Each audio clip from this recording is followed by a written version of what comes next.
welcome. Is it going? Yeah. Okay. Welcome to Yin Yoga. My name is Mike. I'm a yoga instructor. I also work at the Lawrenceburg Public Library as the adult program coordinator. What we're doing here today, we're going to be doing a Yin Yoga class. And for those who are not familiar with Yin Yoga, it is a gentle and passive style of yoga that's meant to stretch your hips and spine. But not just the muscles, but the connective tissues that hold the muscles and the bones and your organs in place and in line. So it's a really important form of yoga that we all need to do, but most people just aren't really familiar with it. A few things before we get started. If you have yoga blocks, these are always a great prop. Pillows make a great prop as well, just for cushion. Plenty of times where we might use them in a pose. I'll demonstrate as we go along with all this. Maybe even a blanket. Hand towels are great too. If you have some yoga buddies, like a little furry friend, feel free to let them join in. I have a feeling they're going to be in this practice the entire time. Okay. So what we're going to do first, we're going to start this off in a comfortable position. And this could be sitting down, it could be laying down on your back, or even on your side. Wherever you're most comfortable, just go there, and then go ahead and close your eyes. Nothing really to see at this point. Just more to feel and pay attention to. And the thing that I want you to pay attention to is your breath. I want you to breathe low in your belly and low in your diaphragm. And if you're not sure what this means, place a hand on your stomach below your belly button, and you'll feel the stomach expand when you take an inhale, and it will contract when you take an exhale. And this is belly breathing. It's the breathing technique that I recommend for this style of practice. It is a slower paced practice, so we want to slow the body down. And breathing low in your diaphragm will help with that. It will slow your heart down. It will slow your nervous system down. It will slow your mind down. And your mind may wander in this practice. Don't beat yourself up if your mind wanders. If it does, just bring it back to your breath, bring it back to your practice.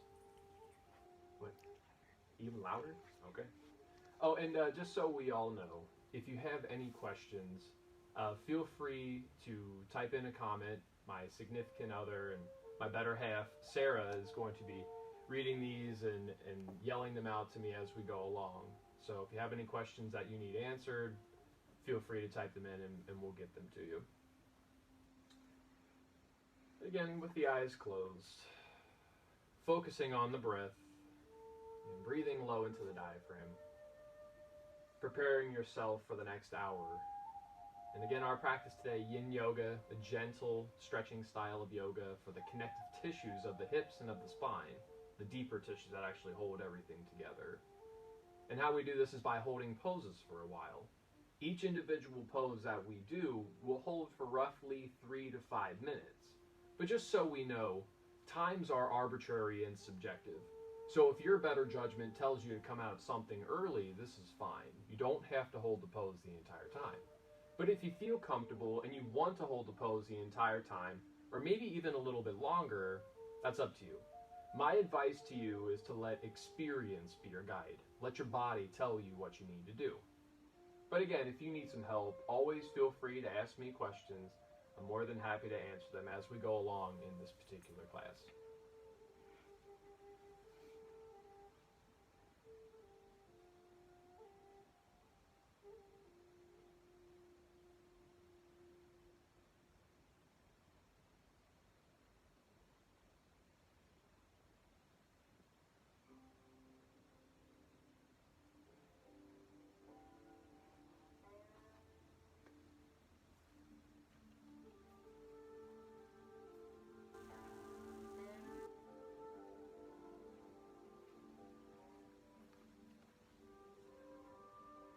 Take a few deep breaths, and when you're ready, you can go ahead and open your eyes. And we're going to start this practice off loosening up our hips and spine.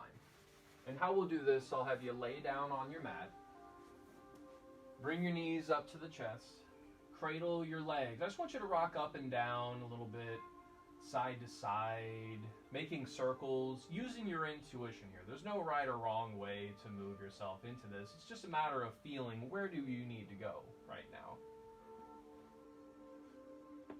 You can crack your back, it's a bonus. You can tell it's necessary for me today to do this. With our game plan today, we're going to be doing a half hips and a half spine series. So we're going to get the best of both worlds, stretching out our hips and stretching out the spine. And the first thing that we're going to do is called a butterfly pose, or the inner thighs and the back are the target areas. And I'll demonstrate this from a straight shot and from profile views for you, just so you can see what exactly is going on. But butterfly pose, you bring the soles of the feet together in front of you, and with it you fall and round into the pose. But don't worry about getting your head to the feet. It's not the point of the stretch. Again, the point of this is to feel your inner thighs and to feel your back stretching in a broad sense, right? And I'll show you from this side too. Soles of the feet together, falling and rounding, stretching your inner thighs, stretching your back. And with all of these stretches that I suggest, they should all be broad stretches.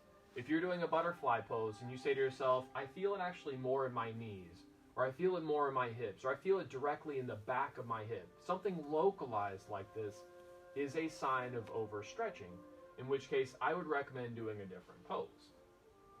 Dragonfly pose, where you spread out your legs, you lean forward. It's the same principle to stretch your inner thighs and to stretch your back. You get a bonus hamstring stretch with this particular one too. Again, it's up to you, whichever is more comfortable for you, that still gives you an effective stretch, that's what you need to be doing. So one of the two are totally fine, or maybe even a combination of both. But breathe into it. And with this, do your best to let your muscles soften. If you're noticing your muscles are tensing and they're flexing, they're engaging, this is a sign that you're going too far as well, in which case I would recommend dialing back the intensity. On a scale of 1 to 10, if 10 is your deepest stretch, go for 6 and 7. You're less likely to overstretch in that particular area. More likely to find a nice, relaxed, and moderate stretch. Nothing too much, it's nothing too little, it's just right. And I joke around with my students and I say, find the Goldilocks zone. Again, it's not too much, it's not too little, but it's just right. Obviously, this is a very subjective experience, but still, it's worth finding out in our practice. And again, falling into it.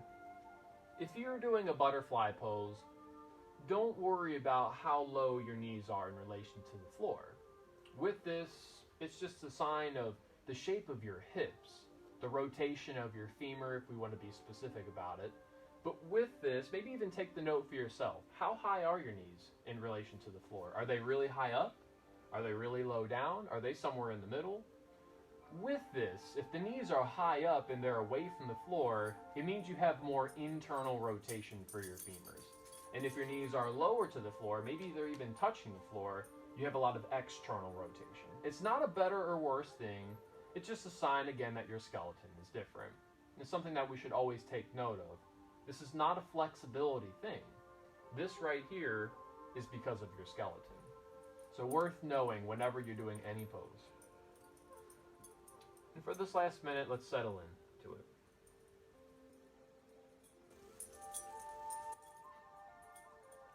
Thank you very much. Yep, good. She does yoga too.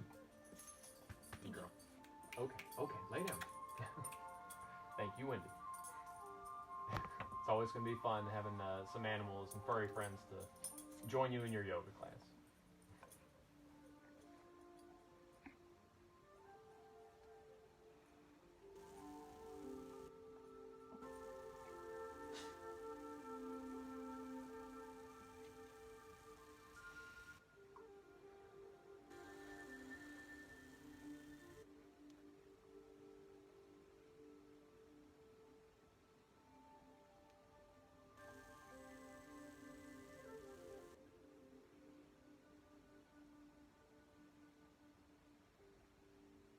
Go ahead and take a few deep breaths, and when you're ready, use your hands. I want you to slowly push your way out of the pose. And then go ahead and lay down on your back. And take your time with it. Give your body a moment just to rebound from the stretch. We don't want to just get up and start moving. We want to let the body experience everything that we just went through.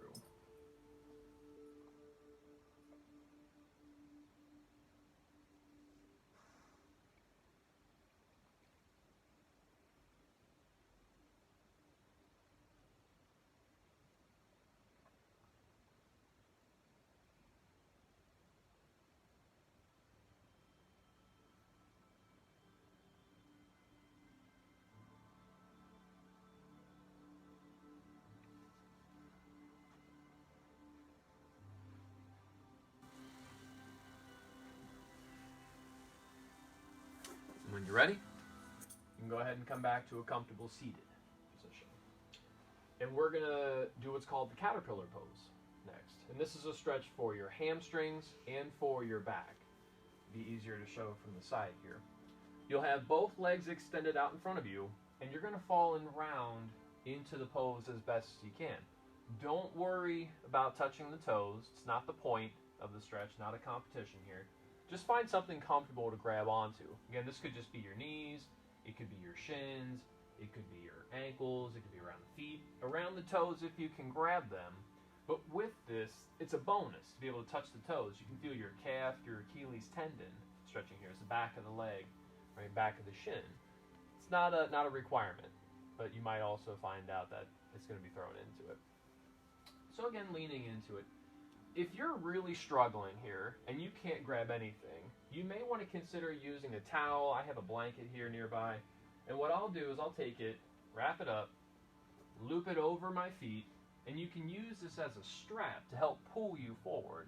Try not to pull back so much. If we start pulling back, we lose the benefit of the forward bend. Half the reason why you're doing this pose is to round forward into it, right? To stretch out your spine. Another way to work into your spine a little bit more, let your knees bend. Excuse me, Rob, I'm going to need to get on. Yep, thank you. Letting your knees bend will allow more of a forward bend for your spine anyway. So you can round a little bit more here. And if you're tight in the hamstrings, a lot of times you still end up feeling plenty of this stretch. And that's all we're really focusing on. If you do happen to have a block, you could also put it under your knees here too.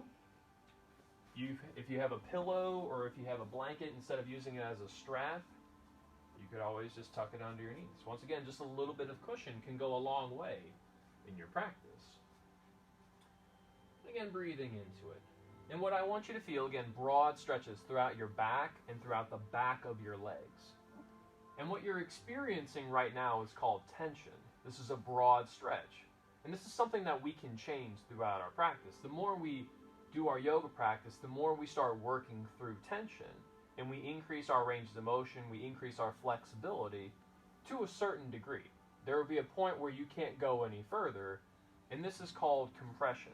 Compression is when two parts of the body or bones run into each other somewhere. And with this, in this particular example, 2 points of compression can take place. Some people can get their chest and their head all the way down to their knees. Others will never get there. They'll bend forward and at some point say, I actually feel some squeezing pain right here on the top of my hip sockets.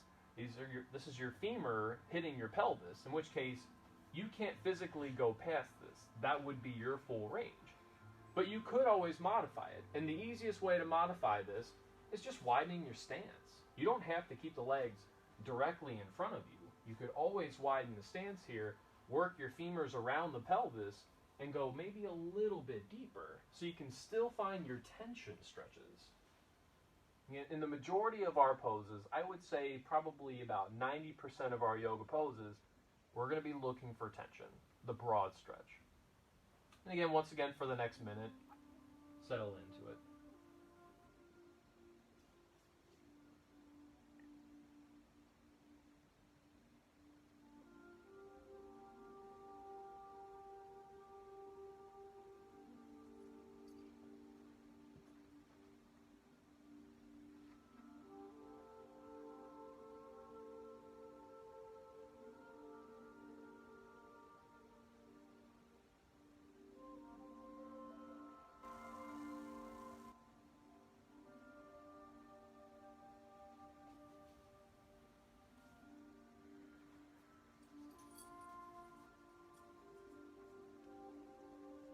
Once again, take a few deep breaths, and when you're ready, use your hands.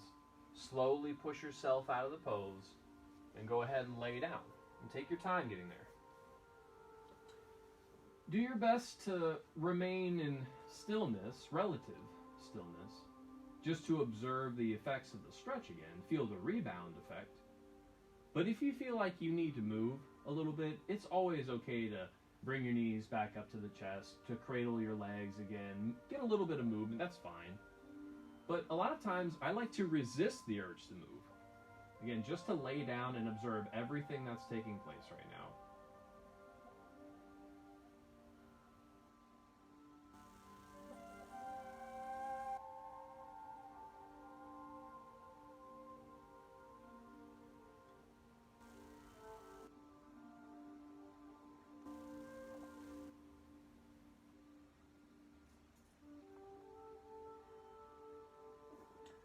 Take a few deep breaths, and when you're ready, you can come back to a comfortable seated position. And the next target area that we're going to work into is called your IT bands. They stand for iliotibial band. And this runs from your ilium to your tibia. So from glutes to knee along the outside of your leg. Should be a nice broad stretch on the outside. But if you're doing this and you say, I actually feel it more in my hip or I feel it more in my knee, we want to modify around it. Again, this is localized, which is overstretching. Anytime you feel something localized, you may potentially hurt yourself. So please keep in mind you want to feel a broad stretch here on the outside of whatever leg you're going to stretch. And we're going to do this one side at a time. And the pose that I'm going to recommend is called the swan pose. It's also called pigeon pose if you've ever done any other style of yoga before. But with this, I'll show you from the straight-on view and from a profile view, just so you can see all the differences that come with this particular pose. But the first way we'll do it, we'll have one leg out to the front, turning out to the side, laying down on the side, and one leg behind you. There's lots of ways to modify this. And the first way to do it is to maybe have your front leg shin parallel with the top of the mat. Although it does not have to be perfectly parallel, you might find out it's actually a little bit better to bend your knee and bring your foot in closer to your groin. Whatever will protect your hip and knee is what you need to be doing. So you may have to play around with that one for yourself.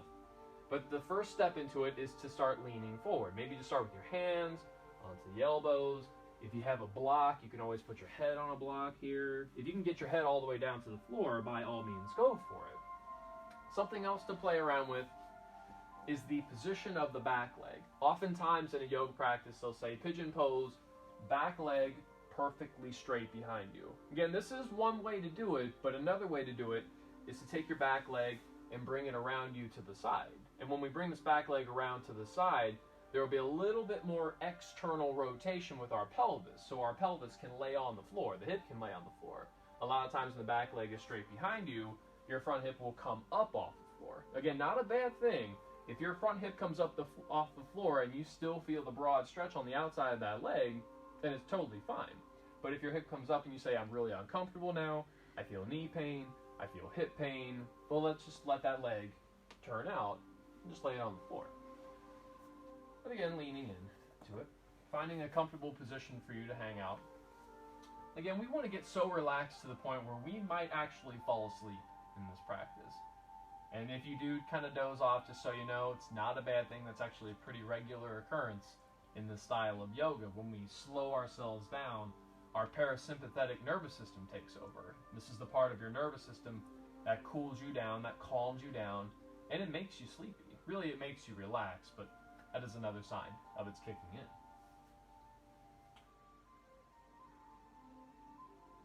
Yielding to the stretch as best as you can. Something I can't emphasize enough is to let your muscles soften. If muscles are flexing and they're engaging, again, another sign you're going too far, but if we want to get a little bit more anatomically correct about it, it's often a sign of what's called a dysfunctional neuromuscular pattern. And dysfunctional neuromuscular patterns often are created through a bad habit or through an injury. Most commonly, it's an injury. But what it does is it creates a reflex arc around the injury. And every time you go to move this certain area, the muscles around it start tightening up. They want to resist the movement. Again, not a bad thing. It's just one of those signs that this is something you need to be keeping in mind when you're doing a practice. So one of the best ways to treat it through a Yin Yoga practice is by finding a comfortable position for you to be in, where you can still feel a stretch, but not have those muscles flex on you. And usually that's going to require you to dial back the intensity of it, which is why it's okay to not go as far as possible. In fact, I don't recommend going as far as possible. This is the easiest way to overstretch yourself, which I would never recommend for anybody. If you've ever pulled a muscle, you know exactly what I'm talking about. So in this practice, less is more. Once again, for the next minute, settle in.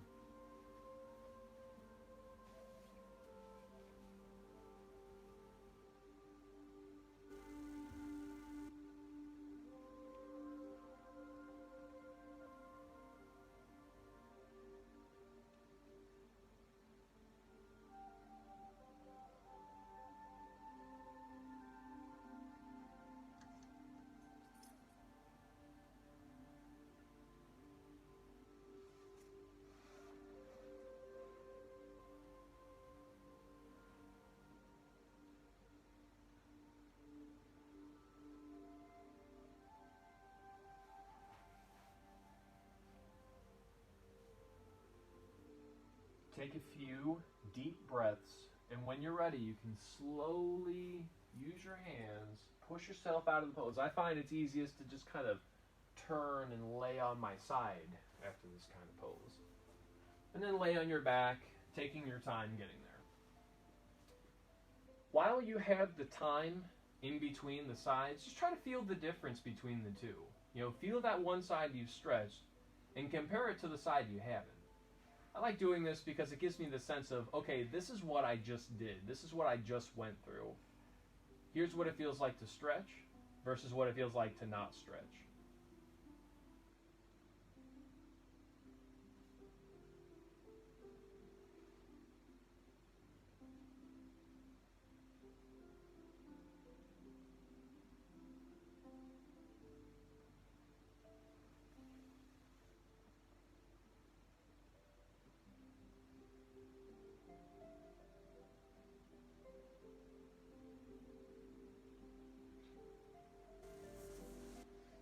Take a few deep breaths, and when you're ready, you can go ahead and make your way for the other side. Whichever side you're on, just make sure you are on your other one. That's pretty important. You don't want to stretch the same side 2 times and then miss the other one. You'll be energetically lopsided for the rest of your day. But with it, again, swan pose, pigeon, also known as. With it, lots of ways to modify it. Again, but it's the outside of your front leg that's the target for it. So if you want to have your front leg shin, again, parallel with the top of the mat, that's fine. Doesn't have to be, though. You might find out it's actually better to bend your knee, bring your foot in closer to your groin. Whatever will protect your hip and knee, this is what you need to be doing. So once again, you're going to have to feel it out for yourself. But then you lean forward. Hands are first, elbows next, head on the block if you got the block, head on the floor if you can get all the way down there. Again, not necessarily the best thing for you, but if you can get there and you can relax, by all means, go for it. And then with this, again, your back leg. Your back leg could be perfectly straight behind you, or you can bring your back leg around to the side. And I'm showing it from this particular side because I want you to see what happens to the hip here. So when the back leg is straight, notice how my hip comes up off the floor a little bit. I'm still feeling the stretch, nice broad stretch here, but you might find out this is too much. Maybe it's too aggressive towards your knee, or it's too aggressive towards your hip. In which case, you let that front leg turn out, lay the hip on the side, bring the back leg around you as well. Whatever works for you. Again, everybody's skeleton is different. Some people are going to prefer the back leg straight behind them. Others are going to just prefer to do it however they want to. And we're not concerned about the alignment. We'll never be concerned with alignment because everybody's skeleton is different. We had talked about that during the butterfly pose, where you got to see the internal, external range of motion. And this is going to be heavily applied when we're doing an IT band stretch. Whenever you're stretching the outside of your leg, your IT band, you are always applying external rotation to the femur. So depending on how far it can go, you might prefer a certain pose, or you might prefer a certain modification within the pose that I'm suggesting for you. But again, outside of the leg. And what you're stretching right now The IT band is not a muscle. What you're stretching right now is actually connective tissue. It's one of the deeper tissues that hold you together. It's one of the thickest and longest that we have in our body, running from the hip to the knee. And connective tissues are important to work. We find out that they're often neglected in our yoga practice, unless we're specifically doing yin. And oftentimes they're just neglected in general when it comes to exercise. Most people think of exercise as more of a strengthening thing. We're constantly moving, we're being active, we're engaging. That is one half of the practice. But the other half is stretching.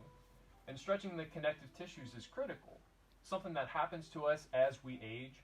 Our connective tissues, they start to dry up and they start getting tight. And the layers of them will get stuck together. And when the layers are stuck together, they can't glide, they can't move appropriately. And that's when we feel stiff. So what we do, when we move, and especially when we stretch, our connective tissues start to rehydrate with hyaluronic acid. And what happens is it will break up those layers that are stuck together so that they can glide on each other. And you get really nice, smooth movement from that. So again, this is one of the top reasons, if not the top reason, as to why we're doing this kind of practice. To get these deeper tissues moving, to correct issues with the hips and spine. And again, for another minute, settle in.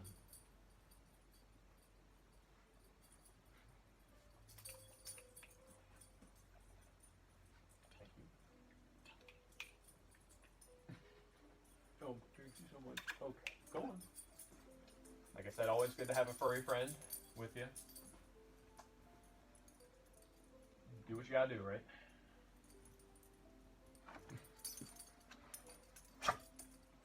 She just really wants to be in the shot. I don't blame her.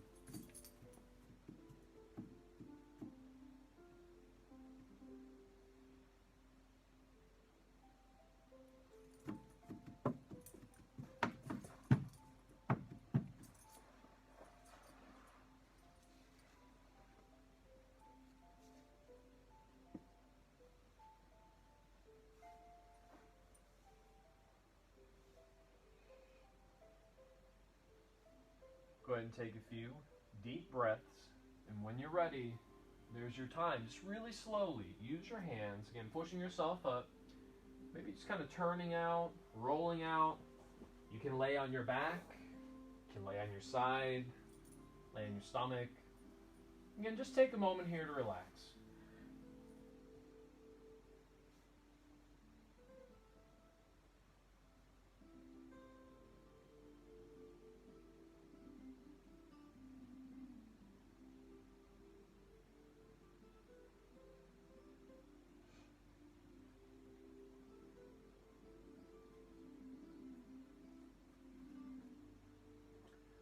Our next yin posture that we're going to do is called the Sphinx pose. And I'll also show another one, supported bridge. These are back bends, and the intention of it is to compress your spine. You're going to feel some dull, gentle pressure in your lower back, in the lumbar spine. That's all it should be. Here, thank you. So with this particular one, Sphinx pose, you're going to lay on your stomach. You're going to prop up onto your forearms, onto your elbows. Excuse me, buddy. Thank you.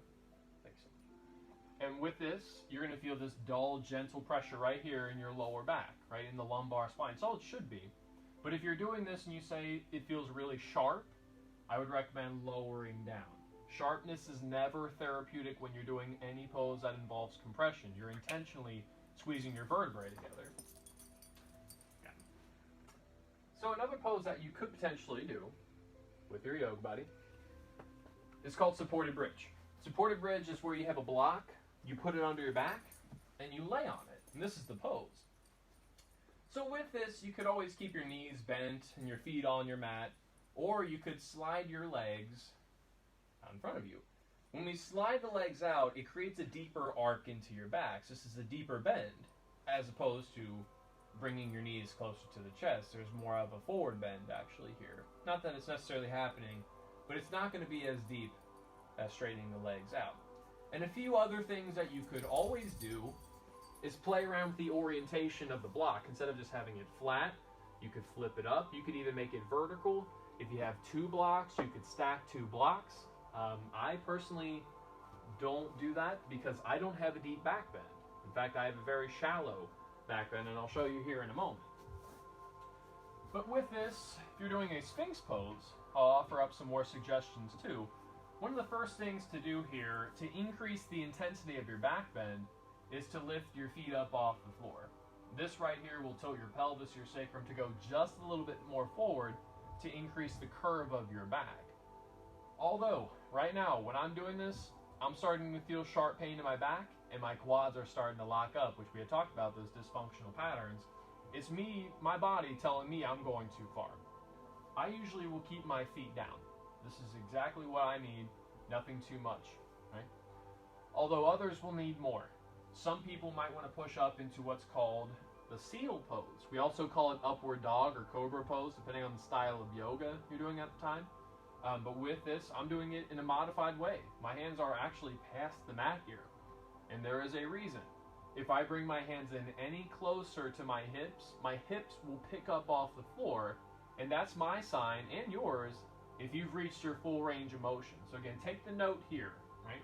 So watch what happens when I bring my hands in. You see how my back isn't changing at all? It's my hips that are lifting up. It's because I've reached the full range of motion. I'm actually overextending here, which could potentially hurt my back. It's actually one of the most common yoga injuries out there. So here's my full bend when I extend the arms out in front of me. But here with the arms out and with the elbows down, it's a minor difference. I mean, for some people, it's going to make a huge deal and a huge difference, but for someone like me who doesn't have a deep back bend, I'm not really so worried about it, especially for this kind of practice. I'm teaching it virtually. I feel like it's just going to be easier to sit down and lay down on my elbows as opposed to hanging out here the entire time. But one of the reasons why we're doing this particular pose is to help maintain the curve of our lower back. Something that happens to us as we age, the curve in our spine likes straightening out. And when it straightens out, we start feeling back pain. And then we start really slouching. We start actually creating more of like a hunchback kind of posture. So this particular pose will help maintain the curve, to help maintain your posture, so it's easier for you to sit up and stand up straight. Also, on a side note, if you happen to have any bulging discs, this is the pose you need to be doing on a regular basis. Doctors prescribe this pose to their patients all the time. They don't give it a name, they just say lay on your stomach, prop up onto your forearms, do it for a minute 3 times a day. But we could do it here for about 4 or 5 minutes and still have the same effect of pushing those discs back into place. Once again, hang out for a minute.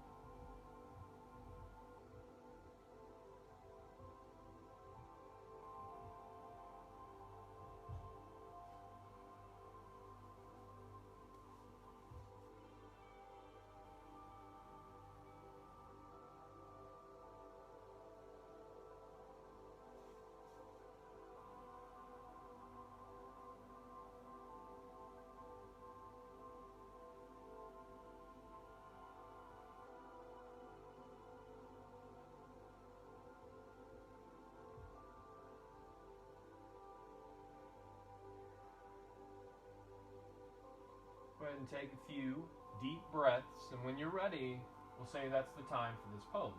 Really slowly lay down on your stomach if you're in a Sphinx pose. If you are in a supported bridge, lift your hips up, slide the block out, and just lay on your back. Either way, we're going to lay down for a moment.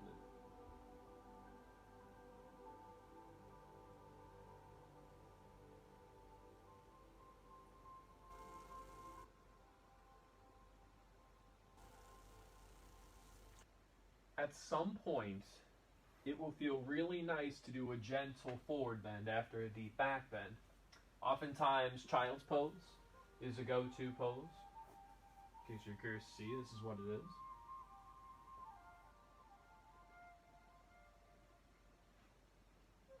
If you happen to be laying on your back, you could always bring your knees up to the chest. That's actually the inversion of a child's pose. It's essentially the same thing, except you're laying on your back. Some people like to do a downward facing dog after a pose like this. I personally prefer to do a squat pose. For those who might have knee issues, you may want to consider not doing this pose, but if your knees are fine and they're healthy, feel free to give this one a shot. It's still a gentle forward bend here for your sacrum, here for your lumbar spine. Something I do want to make a note of, if you are doing a squat pose, if you notice your heels won't touch the floor, there are two reasons. One of them is either tension, the broad stretching pain in the back of your heel, which is something you could stretch. This is the Achilles tendon just being tight. So you could potentially stretch that. Hey, girl. The other one might be compression, where you're feeling the bones run into each other right here in the front of the ankle. And if you're feeling compression before your heels are touching the floor, just want to make a note to you, you're probably never going to get your heels to the floor, which is not a bad thing. Again, it's just the reality of this. We all have different skeletons. So some people can get the heels down, some people never will.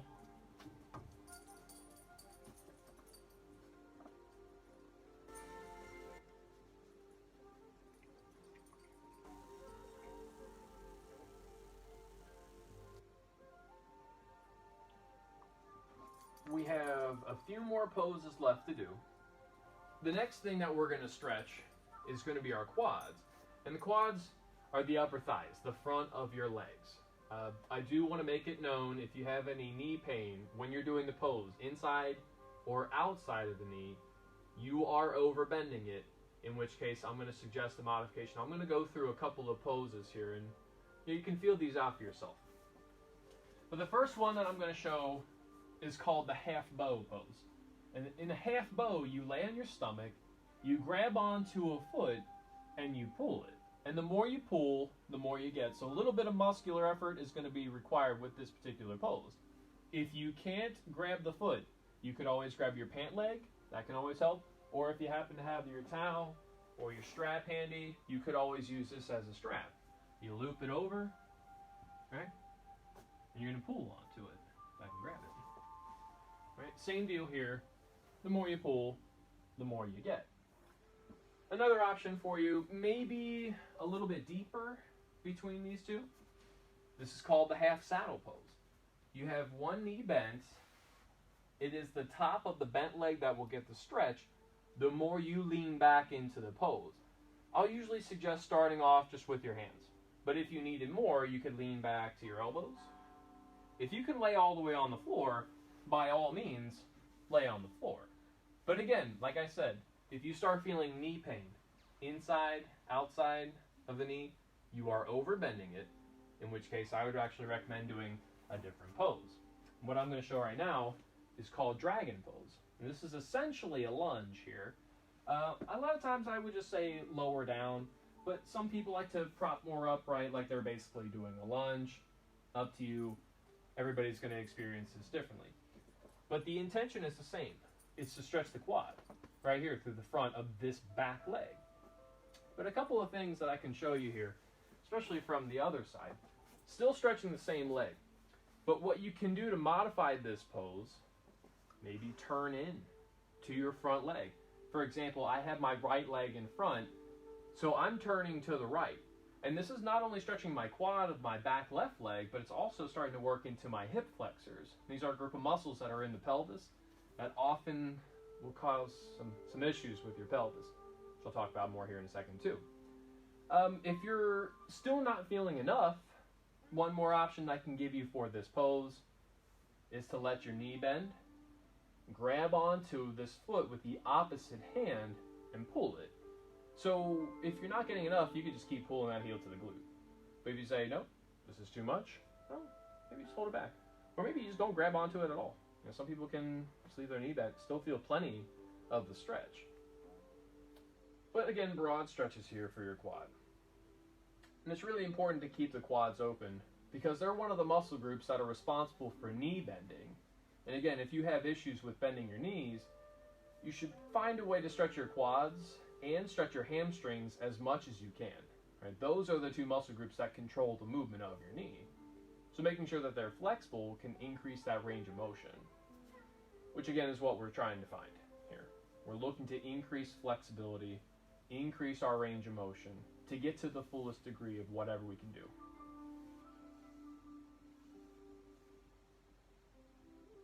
Hang out here for about another minute.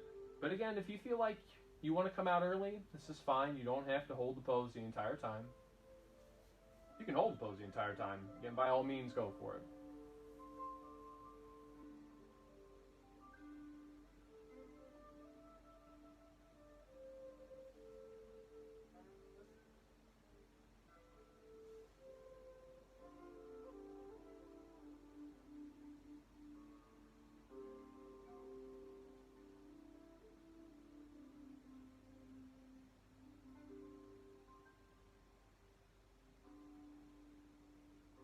Take a few deep breaths, and when you're ready, there's your time. Really slowly letting yourself out. If you're in a half bow, you let it go.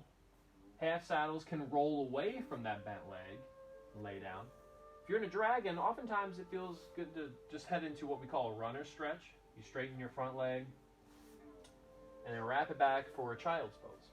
Might feel nice for everybody to do a child's pose. But again, we're going to take a minute here to relax. Feel the difference between the two.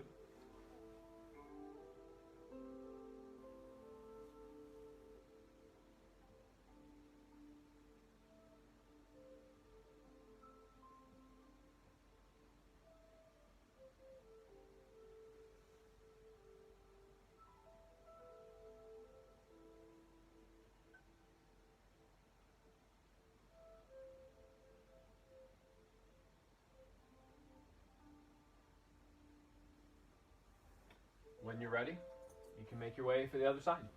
Whichever side you're on, again, please just make sure you're on the other one. But I'll go through all the options again. The first one that I had suggested was a half bow, where you lay on your stomach, you grab onto a foot, just make sure it's the other one, and you pull it. Right? The more you pull, more you get. So a little bit of muscular effort is going to be required with this particular pose. But again, if you can't grab it, you could always use the pant leg to bend the knee, or use the strap, loop it over the ankle, pull on the strap. Right? The towel is what that's for too. Half saddle pose. You have your knee bent. It is the top of the bent leg that will get the stretch, broad stretch here. The more you lean back. So start with your hands. Again, usually this is going to be enough, but if you need more, you keep going, because elbows will be next. You can lay on your back. This is the full range of motion. But again, just listen to what your knees have to tell you. If you're feeling too much, you will feel burning localized pain on the inside or outside of your knee, right? You don't want to feel that. You want to feel the broad stretch here. And then I had also suggested a dragon pose. Right? I'll show you from a few different angles.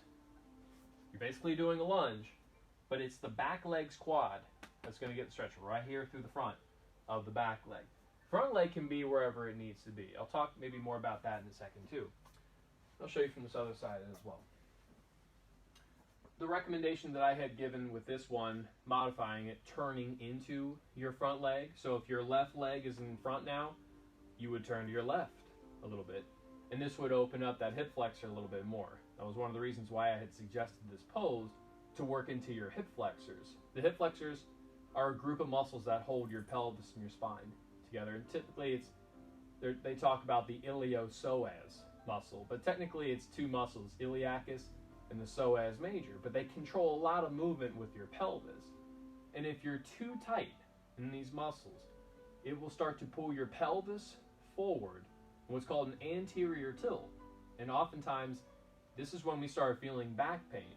If you've ever had back pain because your hips have gone out, you probably felt it in L5, S1, right? That's right where the lumbar spine, L5, meets the sacrum, S1.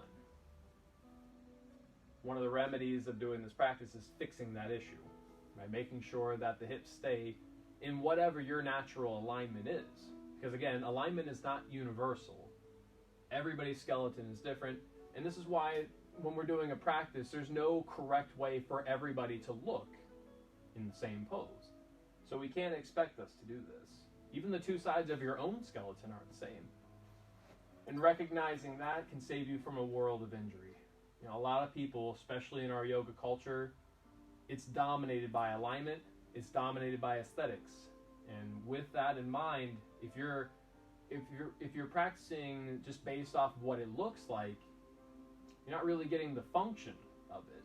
And that's something I would recommend you do. And not just in a yoga practice, but in any form of exercise. When you're doing the exercise, think to yourself critically, when I do this, what should I be feeling? And what's the intention of it? And you can think about the looks of things in a secondary mindset. Not that you can't think about it, but try not to think about it as in it has to look this way. It has to be done this way. It doesn't have to be done that way. There's an infinite amount of ways to do it. As long as we're focusing on what it feels like, the function, the intention, you will get so much more out of your practice.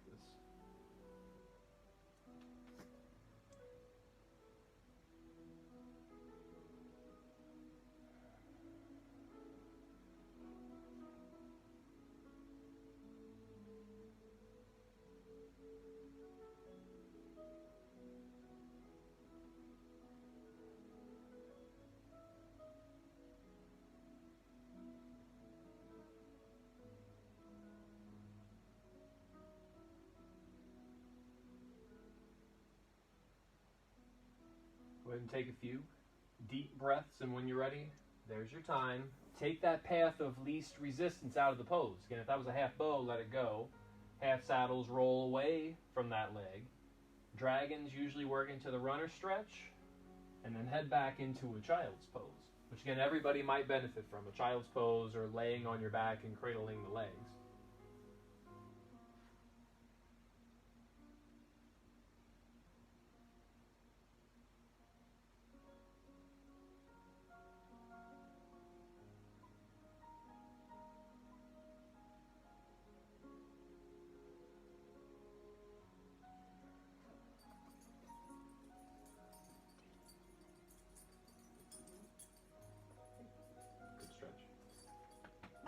Wendy, you want to show everybody how you do your down dog?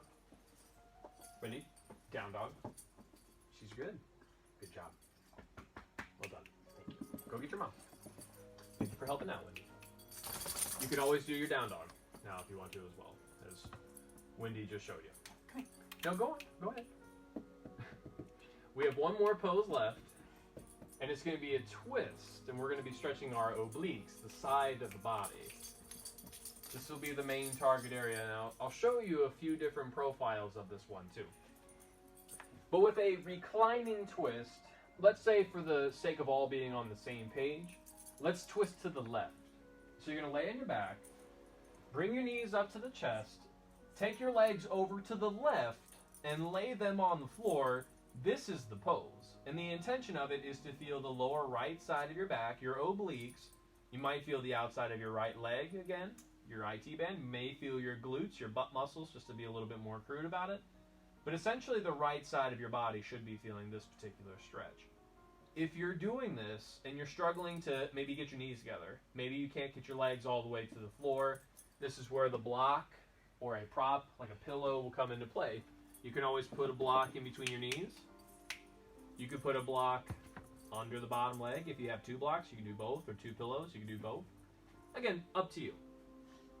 But again, the side body is the intention.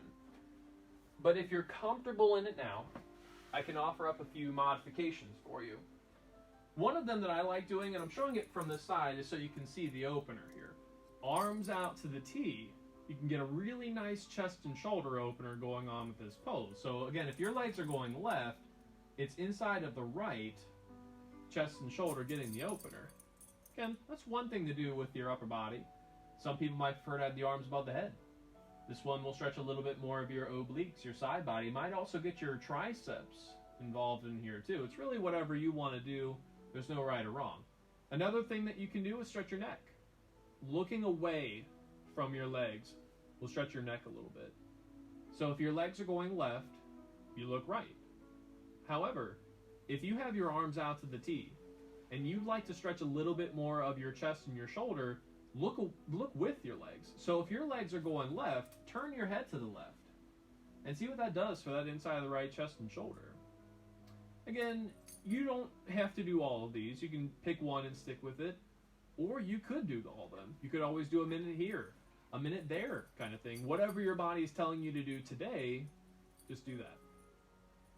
The last thing that I'm going to suggest here is playing around with the position of your legs. And again, I'm flipping the sides here so you can see this a little bit easier. The position of your top leg can always be modified. If this is not enough of a twist for your side body, you can always take your top leg over the bottom leg. You see how this is a little bit more pelvic rotation, and that's going to increase that stretch for the side body a little bit more. Which again, this might be alright, may be absolutely necessary for you, but it also might not be. You might start taking this top leg over and saying, I don't know, I feel like I'm going too deep now, I'm making a lot of effort, muscles are flexing, I feel the burning localized pain in the back of my hip. Again, you are going too far. It will be better off if you just keep the knees stacked. Right? Don't worry about how far you go into it, because it is not a competition. Right? The easiest way, like I said earlier, to hurt yourself is to go too far. But I understand why people do it.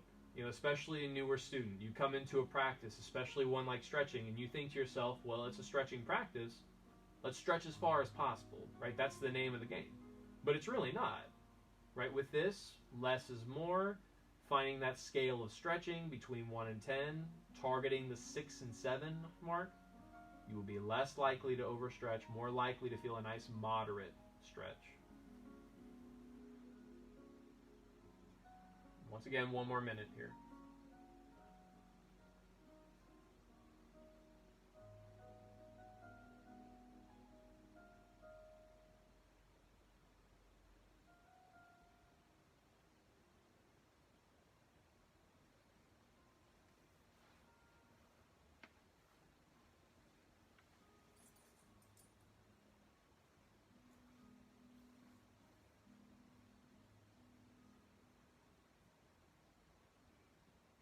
Go ahead and take a few deep breaths, and when you're ready, there's your time, slowly unwinding from your twist. That could be you laying on your back. You could always just lay on your side. Up to you, wherever you're most comfortable. Again, going there.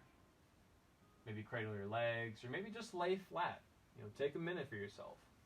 And after the next minute off, we'll do the other side, and then we'll end our practice.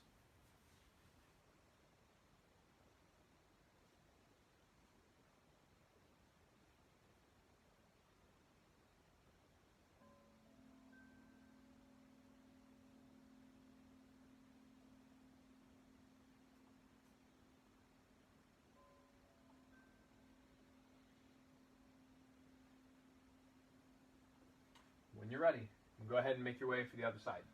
Whichever side you're on, but I think if you're on the same page as me, you're now going to the right in your twist. So that means you'll lay on your back, bring your knees up towards your chest, take your legs over to the right, and lay them on the floor. This is the pose. Again, the intention of it is to feel the lower left side of your back. You might also feel the outside of your left leg, your IT band, might feel your glutes as well, your butt muscles. But two sides are different. You will probably get here and notice that. Maybe on this side, you can't twist so far. Maybe you can't get the knees together here. Maybe you can't get the legs all the way to the floor. Once again, you may just want to use a block. You know, it's not cheating to use a prop like this. We want to be comfortable. So if you want to put it in between your knees, that's fine. You can always put it under the bottom leg. If you have two blocks, you can do both. Or if you have two pillows, you can do both too. Either way is fine. Now, if you're comfortable into this, and you're starting to settle in, let's play around with the upper body again. We had suggested arms out to the T for the chest and shoulder opener. And again, if your legs are going right now, it's inside of the left chest and shoulder getting this particular opener. But two sides are different. Maybe you have to play around with the alignment. Maybe it's a little higher up. Maybe it's a little lower down. Maybe it's like directly in the middle. Again, let's not worry about the alignment, but worry about the function. But another thing that we had suggested was arms above the head, stretch more of the obliques. The side body might also feel your triceps. I would just say whatever you did on the other side, just do your best to do here. That also applies with the neck. You know, if you were stretching your neck, you will look away from your legs. So if your legs are going right, you will turn your head to the left. If you wanted to stretch more of your chest and shoulder, and you have the arms out to the T, you could always look with your legs. So if your legs are going right, you look right, and that's going to open up this left shoulder just a little bit more. So again, whatever you did on the other side, please do here. Now, if that was a combination of all of these things, just use your internal clock, feel it out as to when you need to adjust. Your body's going to tell you as long as you're paying attention to it. But the last thing that we had suggested was playing around with the legs. Keeping your knees stacked like this might be plenty, but if you feel like you could use more, take your top leg over the bottom leg. Once again, there's more pelvic rotation here. It's turning deeper into it, and that's going to increase the intensity of this, which again might be absolutely necessary, also might not be. Again, if you're getting over here and you're saying, you know what, no, too much, keep the knees stacked. Again, you're better off here. But if you take this top leg over and you say, no, I can relax, I feel this broad side body stretch, I'm fine, go ahead and stick with it. Again, trust your own experience, because what I'm feeling and what you're feeling, it's always going to be different. You know, the thing that we all have is feelings, but how we might feel might be different. So trust in your instincts, trust what you're experiencing, really listen to the gut. You know, your body is always telling you what you need to do. But it's just a matter of, again, are you paying attention to it? And that's one of the beauties of doing a yoga practice, especially something like Yin. It forces you to turn your perspectives within, to observe what you are going through. Maybe not just physically, but maybe even mentally. There's a lot going on right now, so obviously there's probably a lot going on within your mind. But doing a practice like this can help relieve that temporarily and maybe give you a better outlook on things. Again, for another minute. Relaxing.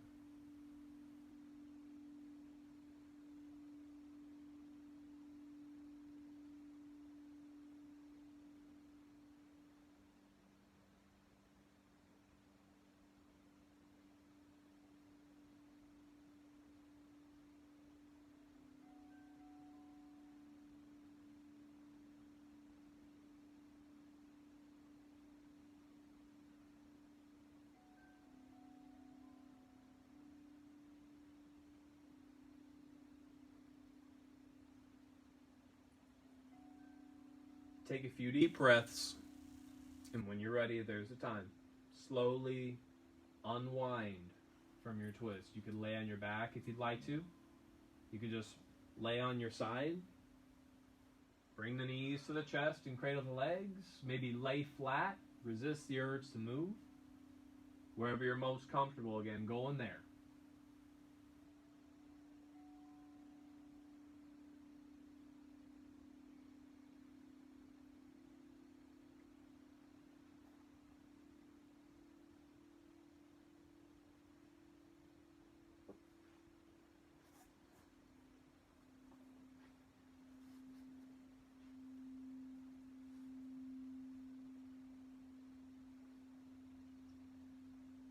We're at the end of our practice. And if you're ready for Shavasana, for the corpse pose, a couple of things that I can offer you. You can just lay on your back. You can lay on your side. Some people prefer to lay on their stomachs. You can always sit upright like you're in meditation. But again, wherever you're most comfortable, just go there and close your eyes. You know, there's nothing to see at this point, but more to feel and pay attention to. And again, I want you to pay attention to your breath. Breathe low in your belly, low in your diaphragm. Turn your senses and your awareness within. And for these last few minutes, just observe how different your body feels. Give yourself a compare and contrast. How different do I feel right now as opposed to when I first started this practice? Just really sense those changes you've made for these next few minutes.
I want to thank you all for sharing your practice with me.